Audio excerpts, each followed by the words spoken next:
పునీత Vincent de Paul daughters of charity సభ పునీతురాలైనటువంటి పునీత లూయిజ్ అమ్మగారు సభను స్థాపించిన కొత్తలోనే 760 మంది ప్రొటెస్టెంట్లను కథోలిక శ్రీ సభలోనికి తీసుకుని వచ్చారు.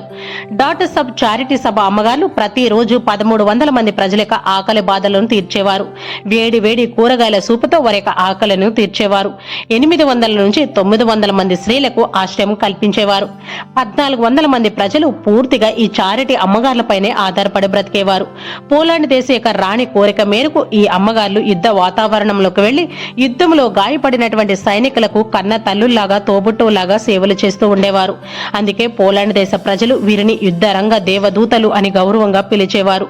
అలా యుద్ధ వాతావరణంలో సేవలు చేయడానికి వెళ్లిన చాలా మంది అమ్మగారులు తుపాకీ గుళ్లకు మరియు అంటువ్యాధులకు బలై ప్రాణాలను కోల్పోయారు. ఫ్రాన్స్ దేశంలో స్థాపించినటువంటి ఈ సభ ఇప్పుడు ప్రపంచ వ్యాప్తంగా 40,000 సభలుగా ప్రజల సేవలో దేవుని సేవలో వర్ధిల్లుతూ ఉన్నవి.